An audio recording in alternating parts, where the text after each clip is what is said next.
Serait-il possible qu'une simple phrase, prononcée avec conviction, puisse plier la réalité à votre volonté? C'est ce que je me suis demandé la première fois que je l'ai entendu. Cela semblait trop simple. Juste une phrase? Juste une poignée de mots? Pas de processus compliqué? Pas de rituel? Pas de lutte? Mais ensuite, je l'ai prononcé. Pas une fois, pas 2 fois, 8 fois, 8 victoires, 8 résultats que le monde qualifierait de coïncidence ou de hasard. Mais je savais mieux. Ce n'était pas de la chance, c'était une loi, prononcée délibérément, avec émotion et avec une identification totale. Parce que les mots que vous prononcez avec conviction ne sont pas passifs. Ils sont créatifs. Ils façonnent, commandent et instruisent l'invisible pour faire apparaître le visible. Et voici la partie que la plupart des gens manquent. Vous utilisez déjà ce pouvoir. Chaque jour, chaque fois que vous dites « je n'ai pas les moyens » ou « les choses ne marchent jamais pour moi », vous donnez des instructions et la vie obéit. Neville Goddard enseignait « Vos conversations intérieures se projettent perpétuellement dans votre monde extérieur ». Il ne s'agit donc pas seulement de prononcer une phrase puissante. Il s'agit de comprendre pourquoi cela fonctionne. Comment vos mots façonnent votre monde. Comment le subconscient, qui ne discute pas, ne raisonne pas, ne filtre pas, prend vos paroles pour vérité. Cette vidéo vous montrera la phrase qui a changé ma vie.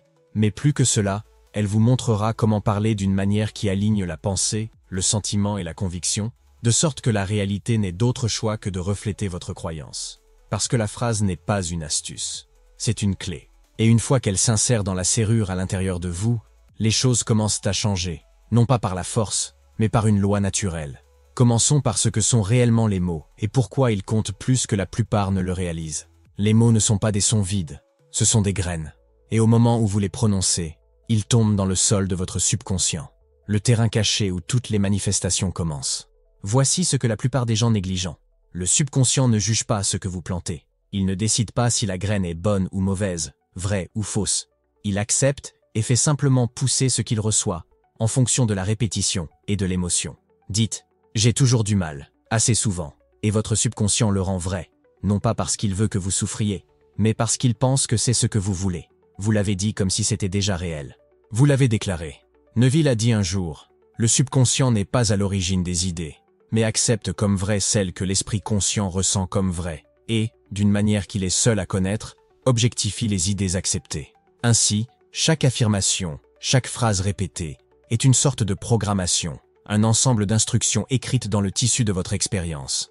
Et plus le sentiment qui la sous-tend est profond, plus elle prend racine rapidement. Voyez cela comme ceci. Si vous plantez un jardin, vous ne dispersez pas les graines un jour et ne les déterrez pas le lendemain pour vérifier leur état. Vous les plantez, vous les arrosez et vous les laissez pousser en silence. Vous faites confiance au processus. Vos affirmations, vos déclarations ne sont pas différentes. Alors, que plantez-vous? Dites-vous, l'argent est difficile à obtenir ou personne ne m'écoute jamais. Si c'est le cas, vous ne vous contentez pas de décrire votre vie, vous la prescrivez. Et voici la partie étrange. La plupart d'entre nous prononcent ces phrases avec désinvolture, comme si elles n'avaient pas d'importance. Mais le subconscient est toujours à l'écoute, toujours acceptant, toujours en train de construire le monde autour de ce qu'il entend le plus souvent de vous. Qu'avez-vous dit à votre vie de devenir? Quelles phrases avez-vous prises comme habitude? Si vous voulez des résultats différents, vous devez planter des graines différentes. Et cela commence par surveiller les mots qui sortent de votre bouche, car ce ne sont pas que des expressions. Ce sont des ordres, ce sont des plans. La question devient donc, à partir de quel plan construisez-vous? La réalité est un miroir. Votre vie ne réagit pas à vos souhaits. Elle reflète vos croyances. La réalité, aussi étrange que cela puisse paraître, n'est pas quelque chose qui vous arrive. C'est quelque chose qui se produit à travers vous, comme le miroir de votre état de conscience dominant. Ce que vous supposez être vrai, ce que vous acceptez intérieurement comme un fait, apparaît extérieurement sous forme de forme. Neville Goddard l'a dit sans équivoque. Changez votre conception de vous-même et vous changerez automatiquement le monde dans lequel vous vivez. Si vous dites sans cesse « je n'arrive pas à m'en sortir » et que vous le ressentez vraiment, le miroir dit « oui, voici davantage de cette expérience ». Si vous affirmez « j'attire toujours ce dont j'ai besoin » et que vous sentez que c'est naturel, le miroir répond de la même manière. Il n'a pas de préférence, il ne fait que refléter. C'est pourquoi la phrase que vous utilisez est importante. Pas seulement à cause de ce qu'elle dit, mais à cause de l'état d'être qu'elle suppose. Chaque fois que vous la prononcez, vous entrez dans une identité. Cette identité devient votre reflet. Imaginez-vous debout devant un miroir, en train de froncer les sourcils, et demandez au reflet de sourire en premier. Il ne le fera pas. Il ne le peut pas. Le reflet n'est pas la cause, c'est le résultat. Votre monde extérieur fait exactement la même chose. Ce n'est pas votre patron, votre partenaire, le marché ou l'économie. C'est le miroir. C'est vous, projeté vers l'extérieur et déguisé en circonstances. Et tout comme un miroir, il ne changera pas tant que vous ne le ferez pas. Donc, si vos résultats n'ont pas changé, posez-vous cette question. Quel reflet ai-je inconsciemment attendu? Quelle identité ai-je silencieusement réaffirmée chaque jour? Lorsque vous commencez à changer votre discours intérieur, lorsque vous passez du manque à l'abondance, de la peur à la certitude, du doute à la connaissance, le miroir répond. Pas parce qu'il le choisit, mais parce qu'il le doit. Ce n'est pas une idée passive, c'est une loi. Et elle fonctionne que vous y croyez ou non, que vous l'appliquiez intentionnellement ou non. Maintenant que vous savez que le miroir vous répond, l'étape suivante consiste à apprendre à façonner ce qu'il reflète. Par la répétition, par la croyance, et en ne disant que ce que vous voulez en retour. La répétition n'est pas seulement un exercice mental. C'est l'outil qui grave la croyance dans le subconscient. Au début, lorsque vous dites « je suis riche », quelque chose à l'intérieur peut résister. Une voix peut murmurer « ce n'est pas vrai, regarde ton compte bancaire ». Mais si vous persistez, si vous continuez à le dire, non pas comme un espoir, mais comme un fait, quelque chose commence à changer. Neville Goddard enseignait que la persistance à supposer le vœu exaucé se transformera en fait. Il n'a pas dit espoir. Il n'a pas dit souhait. Il a dit supposer.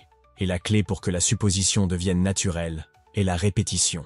Chaque fois que vous affirmez l'état que vous avez choisi, qu'il s'agisse de richesse, d'amour, de santé ou de confiance, vous entraînez votre subconscient à l'accepter comme familier, comme normal, comme naturel. Et une fois que cela semble naturel, cela commence à apparaître extérieurement sans effort. Voyez cela comme l'apprentissage d'une nouvelle langue. Au début, les mots sont maladroits dans votre bouche. Ils ne coulent pas. Vous trébuchez. Mais dites-les assez de fois, et ils finiront par devenir une seconde nature. Il en va de même pour le langage de la croyance. Vous reprogrammez toute une vie de contradictions. Un esprit entraîné à parler de l'imitation n'acceptera pas immédiatement l'abondance. C'est pourquoi vous ne répétez pas la phrase pour que quelque chose se produise. Vous la répétez pour changer votre identité. La répétition adoucit la résistance. Elle apaise le doute. Elle contourne l'esprit critique et s'enfonce profondément dans le subconscient, où commence le véritable changement. C'est pourquoi les affirmations les plus puissantes sont simples. Elles ne sont pas destinées à impressionner l'esprit conscient. Elles sont destinées à pénétrer le moi profond. Je suis riche maintenant, et cela me semble naturel. Dites-le lentement, pas avec désespoir, mais avec l'autorité tranquille de quelqu'un qui se souvient de ce qui est déjà vrai. Il ne s'agit pas de le dire plus fort. Il s'agit de le dire jusqu'à ce que cela ne ressemble plus à une performance, jusqu'à ce que cela ressemble à une description. Et une fois que cela se produit, votre monde extérieur n'a pas le choix. Il doit refléter le changement intérieur. Alors, demandez-vous, quelle croyance est-ce que je veux rendre naturelle? Quelle phrase puis-je répéter jusqu'à ce qu'elle me semble être la vérité la plus évidente au monde? Parce qu'une fois la croyance en place, le reste se déroule automatiquement. Vivez dans la faim. Il y a une vérité simple mais souvent négligée dans l'œuvre de Neville. Vous devez penser à partir du vœu exaucé, et non pas à ce vœu. Pensez à quelque chose. C'est le maintenir à distance. Vous l'imaginez comme séparé, comme un jour. Mais penser à partir de lui, c'est occuper l'état dès maintenant, avant que le monde ne vous en donne le moindre signe. C'est ce que signifie vivre dans la faim. Vivre dans la faim, ce n'est pas faire semblant. Ce n'est pas se mentir à soi-même. C'est choisir d'accepter mentalement et émotionnellement le résultat comme déjà atteint. C'est permettre à votre état intérieur de refléter la condition que vous désirez, comme si elle était votre réalité actuelle. Neville l'a dit clairement, vous devez oser supposer que vous êtes ce que vous voulez être et continuer à le supposer. Il ne s'agit pas de souhaiter être riche, mais d'être riche en pensée, en sentiments, en identité. Il ne s'agit pas d'espérer l'amour, mais de traverser votre journée comme quelqu'un qui est déjà aimé profondément, pleinement, sans effort. Si vous étiez déjà la version de vous-même qui a ce que vous voulez, comment vous réveilleriez-vous? Comment vous tiendriez-vous? De quoi ne vous inquiéteriez-vous plus? C'est la posture, c'est la vibration, c'est la preuve intérieure qui plie le monde extérieur. Lorsque vous répétez la phrase que vous avez choisie, « Je suis riche maintenant, et cela me semble naturel », vous ne mendiez pas de l'argent. Vous vous alignez sur la conscience de quelqu'un pour qui l'abondance est la chose la plus ordinaire au monde. Cet alignement ne se fait pas par la force. Il se fait par une acceptation tranquille. Imaginez-vous à la fin d'un long voyage, arrivant à l'endroit dont vous avez toujours rêvé. Vous ne forcez pas l'excitation. Vous n'exigez pas qu'elle apparaisse. Vous ressentez simplement la satisfaction d'être arrivé. Vous respirez plus facilement. Vous vous installez. Ce sentiment est la clé. Vivez dans la faim, non pas pour tromper l'univers, mais parce que la vérité de qui vous êtes est toujours en avance sur vos conditions actuelles. Vous ne tirez pas l'avenir vers vous. Vous entrez dans un état qui existe déjà en vous. Le monde finira par vous rattraper. Il le fait toujours. Mais d'abord, vous devez arriver, intérieurement. Si vous vous êtes déjà demandé ce que cela ferait de laisser Neville s'adresser directement à vos suppositions, consultez le commentaire épinglé et laissez les mots vous trouver. Voici la phrase qui a tout changé pour moi. Je suis riche maintenant. Et cela me semble naturel. Pas « je serai riche ». Pas « je veux être riche ». Ces phrases portent l'énergie du retard. Mais « je suis riche maintenant », prononcé calmement, avec une certitude intérieure, vous place directement dans l'état du vœu exaucé. Et la deuxième partie est tout aussi importante. Cela me semble naturel. Cette simple phrase apaise la résistance intérieure. Elle dit au subconscient « ce n'est pas étrange, ce n'est pas exagéré, c'est qui je suis ». Neville nous rappelait souvent que le sentiment est le secret. Sans sentiment, les mots sont du bruit. Mais avec le sentiment, en particulier le sentiment de naturel, ils deviennent des instructions créatives. Laissez la phrase s'imprégner. Dites-la à voix haute ou en silence, sans effort, mais avec familiarité. Qu'elle devienne comme la respiration, sans effort, attendue et constante. Cette phrase fonctionne parce qu'elle vous aligne sur la version de vous-même qui vit déjà le résultat. Il ne s'agit pas d'impressionner l'univers. Il s'agit d'impressionner votre subconscient. Votre subconscient se fiche que les preuves actuelles disent le contraire. Il n'écoute que votre supposition, et cette phrase est une supposition directe prononcée dans le langage de la vérité. Pour ceux qui sont attirés par une confiance plus profonde, une alternative est « Merci, Père, c'est fait ». Elle porte la même puissance, l'achèvement, la certitude et l'abandon. Mais quelle que soit celle que vous utilisez, le principe reste le même. Ne dites que ce que vous voulez en retour. Ne parlez que de la fin.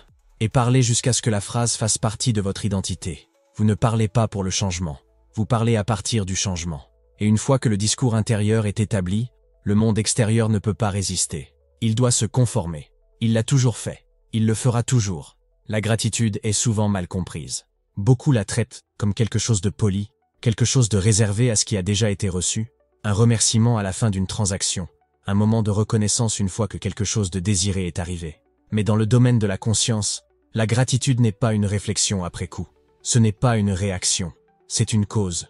Lorsque Neville Goddard parlait de gratitude, il ne la considérait jamais comme une simple étiquette. Il la révélait comme un état, une supposition d'achèvement. Il disait « Soyez reconnaissant comme si vous aviez déjà reçu ». Et dans cette seule phrase, il nous donnait l'une des plus grandes clés de la manifestation. Pourquoi? Parce que lorsque vous vous sentez reconnaissant avant qu'aucune preuve physique n'apparaisse, vous revendiquez la réalité de l'invisible. Vous ne désirez plus, vous recevez. Vous n'attendez plus, vous vous reposez dans la vérité que c'est fait. Regardons cela clairement. Que ressentez-vous lorsque quelqu'un vous donne quelque chose que vous désirez depuis longtemps? Soulagement, joie, achèvement. Et naturellement, vous dites merci, non pas comme une tactique, mais comme une expression de cet accomplissement. Maintenant, prenez cette même énergie, soulagement, joie, achèvement, et apportez-la avant que l'événement ne se produise. C'est l'acte de la causalité spirituelle. C'est ainsi que vous parlez directement au subconscient et que vous dites « ceci est déjà à moi ». Et le subconscient écoute. Neville enseignait que votre sentiment de naturel est ce qui amène l'état désiré. Il n'a pas dit force, il n'a pas dit intensité, il a dit naturel. La gratitude rend l'impossible naturel.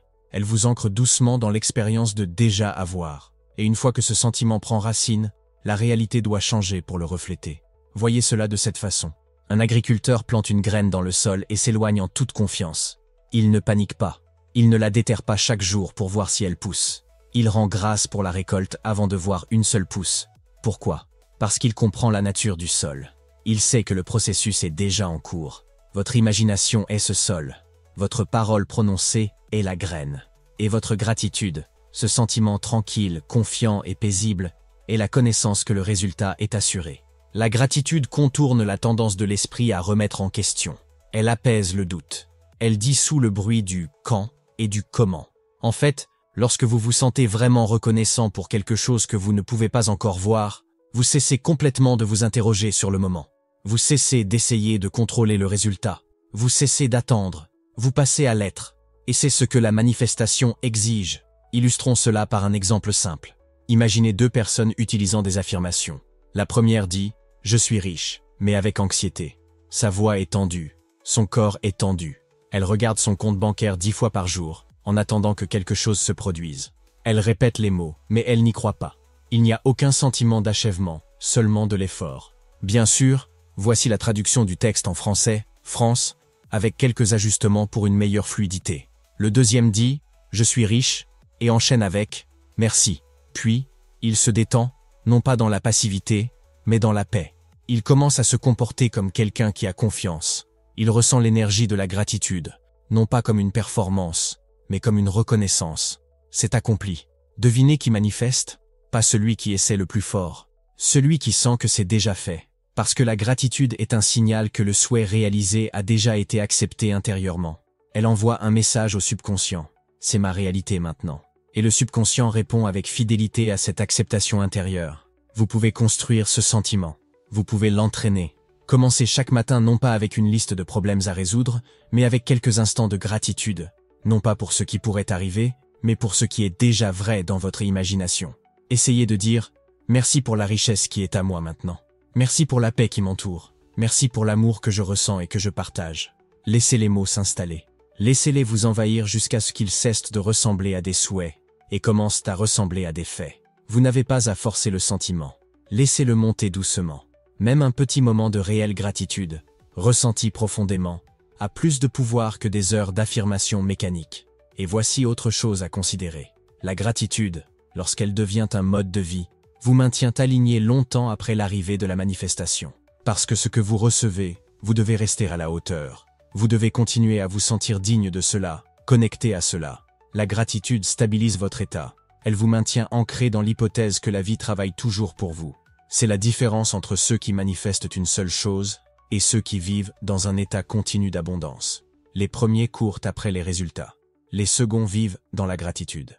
Neville a également souligné que lorsque vous êtes reconnaissant à l'avance, vous ne cherchez plus votre désir. Vous vous identifiez à lui. Et cette identité est le secret. Vous n'êtes pas quelqu'un qui espère devenir riche, vous êtes quelqu'un qui l'est déjà. La gratitude est la preuve de ce changement intérieur. Alors, qu'est-ce que cela signifie pour votre pratique? Cela signifie que vous n'avez pas besoin d'attendre une preuve extérieure pour vous sentir béni. Vous n'avez pas besoin des chiffres à la banque ou des clés de la nouvelle maison avant de dire merci. Vous avez seulement besoin de savoir que votre état intérieur est la cause, et que cette cause a déjà été mise en mouvement. La gratitude n'est pas seulement un sentiment. C'est une déclaration. C'est accompli. Ressentez-le maintenant. Dites-le maintenant. Et laissez votre monde se déployer en conséquence. Parce que ce que vous remerciez la vie à l'avance, la vie vous le rend. Avec intérêt. Les mots sont des ordres à l'univers. Il existe une loi, silencieuse mais absolue. Ce que vous dites à plusieurs reprises, avec conviction et sentiment, devient une instruction. La plupart des gens ne réalisent pas qu'ils donnent forme à leur vie par leurs paroles. Ils parlent de leur journée, de leurs problèmes, de leurs peurs, de leurs attentes, et ils le font avec désinvolture, comme si les mots n'étaient que des étiquettes. Mais chaque phrase, chaque commentaire anodin, est reçu par le subconscient comme une directive. Il ne juge pas. Il ne demande pas si vous plaisantiez. Il n'attend pas de contexte. Il écoute et obéit.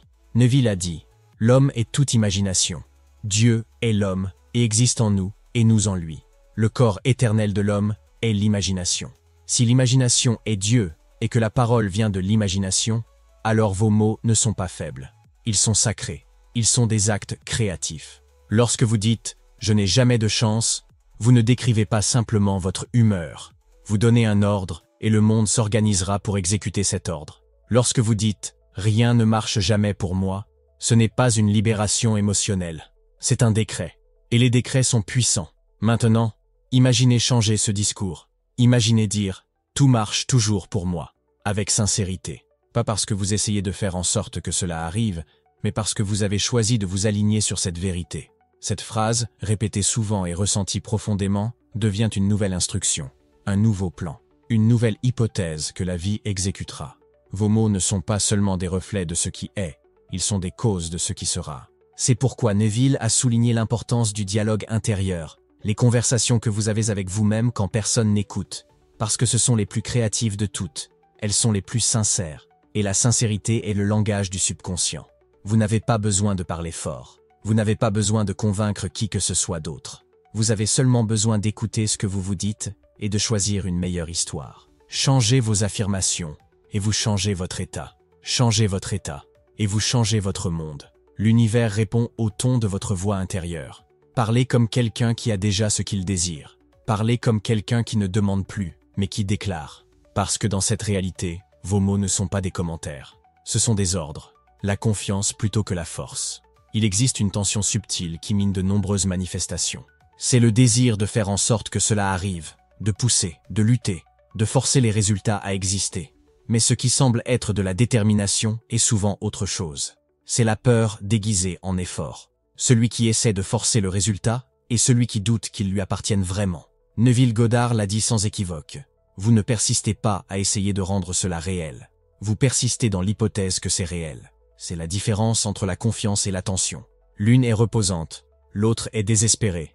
La force dit « cela ne fonctionne pas assez vite ». La confiance dit « c'est déjà fait ». Lorsque vous plantez une graine, vous ne vous tenez pas au-dessus du sol en exigeant de voir un mouvement. Vous ne criez pas aux racines de pousser. Vous avez confiance. Vous vous éloignez en sachant que la nature a déjà accepté votre intention. Vous l'arrosez avec soin, pas avec panique. La manifestation fonctionne de la même manière. Si vous vérifiez les signes, si vous recherchez une confirmation, si vous mesurez les progrès par ce que vous voyez, vous doutez encore. Et le doute neutralise le pouvoir de l'hypothèse. L'état dans lequel vous vous trouvez doit être celui d'une confiance tranquille, une connaissance naturelle que ce que vous avez revendiqué est déjà en route pour devenir visible. Et cela n'arrivera pas plus vite grâce à l'anxiété. Cela ne répondra pas à votre stress. Cela ne répondra qu'à votre état. Au moment où vous prononcez votre phrase, que ce soit « je suis riche maintenant et cela me semble naturel » ou « merci, c'est fait », vous devez la libérer dans le subconscient comme un fait accompli. Cette libération n'est pas de la passivité. C'est la forme la plus élevée de pouvoir créatif. Parce qu'elle dit « je n'ai pas besoin de courir après. Je le suis déjà. Il ne s'agit pas de ne rien faire. Il s'agit d'agir à partir du bon endroit. » L'action inspirée vient naturellement lorsqu'elle découle de l'hypothèse. L'action forcée est une réaction, et elle vient de la peur. Vous ferez la différence. L'une se sent légère, l'autre se sent tendue. Alors demandez-vous, est-ce que j'agis à partir de la connaissance, ou est-ce que j'essaie de me prouver quelque chose? Une fois l'hypothèse plantée, votre seule tâche est de lui rester fidèle. Pas par la force, mais par la foi. Laissez la graine pousser, laissez la loi s'accomplir. Et reposez-vous en sachant que la chose que vous désirez se déroule déjà de manière invisible. Parce que lorsque vous avez confiance, vous cessez de regarder l'heure. Vous cessez de mesurer le retard. Et dans ce silence, le miracle arrive. La répétition consciente transforme. Il existe une différence entre la répétition et la répétition consciente. N'importe qui peut répéter une phrase 100 fois par jour. Mais si l'esprit est distrait, si le corps est tendu, si les mots sont prononcés sans présence, la répétition devient mécanique, vide, superficielle et inefficace. Mais lorsque la répétition est intentionnelle, lorsqu'elle est ressentie, lorsqu'elle est associée à l'imagination, lorsqu'elle découle de l'état du souhait réalisé, elle devient l'un des outils de transformation les plus puissants. Neville Goddard a souligné que le subconscient est plus impressionné lorsque la pensée et le sentiment se déplacent à l'unisson. C'est là que la répétition devient création, pas seulement en mots, mais en expérience intérieure. Il a dit un jour, « Le subconscient est ce qu'un homme est. Le conscient est ce qu'un homme sait. Ce que vous savez intellectuellement a peu de pouvoir, à moins que cela ne soit imprimé sur le moi profond. Et c'est le sentiment répété, et non pas seulement les mots répétés, qui fait l'impression. Alors, comment utilisez-vous la répétition consciemment? Vous commencez par choisir une phrase qui reflète l'état que vous désirez, et vous la prononcez non pas pour vous convaincre, mais pour habiter la réalité qu'elle représente. Vous ne la répétez pas avec tension. Vous n'essayez pas de vous faire croire. Vous la dites avec une certitude calme, en lui permettant de devenir familière. Je suis riche maintenant, et cela me semble naturel. Si cela vous semble trop éloigné de votre expérience actuelle, vous pouvez l'adoucir. Je commence à ressentir la richesse comme naturelle pour moi. Ou, j'accepte la richesse dans ma vie facilement maintenant. La phrase n'est pas magique. C'est un miroir. Elle reflète votre concept de soi actuel. Et par la répétition, vous polissez ce miroir jusqu'à ce que le reflet commence à changer. Considérez la façon dont l'eau façonne la pierre. Une seule goutte ne fait rien. Mais des gouttes constantes, au fil du temps, usent la roche la plus dure. C'est ce que fait la répétition consciente. Elle use l'ancienne identité, les hypothèses de manque, les habitudes de limitation, jusqu'à ce qu'il ne reste que la nouvelle. Et le changement commence souvent subtilement. Vous commencez à vous sentir différent. Vous parlez différemment. Vous remarquez des choses que vous ne remarquiez pas avant. Vos décisions changent. Votre posture change. Le monde semble se plier légèrement vers vous, mais il ne se plie pas. C'est vous qui le faites. Votre état change, et le monde, toujours fidèle à votre discours intérieur, reflète ce changement. La clé est la constance sans obsession. Répétez la phrase avec présence, surtout dans les moments où l'esprit est doux, au réveil, avant de dormir, dans le calme. Laissez la phrase devenir un rythme, pas une exigence. Vous ne la dites pas pour obtenir quelque chose. Vous la dites parce que c'est ce que vous êtes en train de devenir. Et plus vous la dites, plus vous la ressentez. Plus vous la ressentez, plus elle s'enracine. Et une fois enracinée, votre monde se remodèle autour de la nouvelle hypothèse. Alors demandez-vous maintenant, quelle phrase suis-je prêt à intégrer à moi-même? Quelle affirmation ressemble à une porte d'entrée vers une nouvelle version de moi-même? Répétez-la, avec intention, avec calme et avec foi. Parce que la répétition, lorsqu'elle est consciente, n'informe pas seulement, elle transforme. Si votre réalité est le reflet de votre état intérieur, il s'ensuit que votre travail le plus important n'est pas dans le monde extérieur, mais dans le maintien du ton intérieur, l'humeur, la croyance, l'hypothèse, à partir desquelles la vie surgit. Neville Goddard a souligné que la persistance dans l'hypothèse est le secret. Pas un moment intense de croyance, mais un rythme doux et régulier de conscience, revisité, réaffirmé et laissé s'approfondir au fil du temps. Ce n'est pas un processus frénétique, ce n'est pas laborieux. C'est un retour tranquille, encore et encore, au sentiment d'être déjà la personne que vous désirez être. Établir un rythme quotidien de répétition consciente et de sentiment peut stabiliser l'état. Vous n'avez pas besoin de complexité. Vous avez besoin de sincérité et d'une volonté de ressentir la vérité de votre nouvelle identité, peu importe ce que rapportent les 5 sens. Commençons par le matin. Au réveil, votre esprit est ouvert et impressionnable. La frontière entre le conscient et le subconscient est encore floue. Avant de toucher votre téléphone, avant de revoir votre liste de choses à faire, avant d'entrer dans les rôles que le monde s'attend à ce que vous jouiez, prenez un moment pour vous souvenir de qui vous êtes en train de devenir. Non pas comme un espoir, mais comme un fait. Asseyez-vous tranquillement. Placez une main sur votre cœur, si cela vous aide à vous ancrer. Puis répétez votre phrase choisie lentement et délibérément. Je suis riche maintenant, et cela me semble naturel. Faites une pause après chaque répétition. Ne vous précipitez pas. Laissez les mots vous traverser. Permettez au ton de votre voix de porter une autorité calme. Parlez non pas pour convaincre, mais pour habiter. Si l'esprit commence à vagabonder, ramenez-le doucement. Même si vous ne passez que 5 minutes dans cet état, ces 5 minutes façonnent le reste de votre journée. Tout au long de la journée, traitez la répétition comme un entretien. Le monde tentera de distraire, de défier ou de contredire votre hypothèse, non pas par malice, mais parce qu'il reflète les croyances passées. C'est pourquoi le renforcement intérieur est essentiel. Utilisez les moments d'inactivité à bon escient. En faisant la queue, en conduisant, en marchant ou même pendant de petites tâches, revenez à la phrase en silence. Murmurez-la dans votre esprit, pas avec effort, mais avec facilité. Je suis riche maintenant, et cela me semble naturel. Laissez la phrase colorer votre perception. Lorsqu'une facture arrive, ne réagissez pas à partir de l'ancien état de peur. Laissez la phrase vous rappeler votre nouvelle identité. Réagissez à partir de la richesse. Agissez à partir de la suffisance. Choisissez à partir de la faim. Vous n'utilisez pas la phrase pour changer le monde extérieur directement.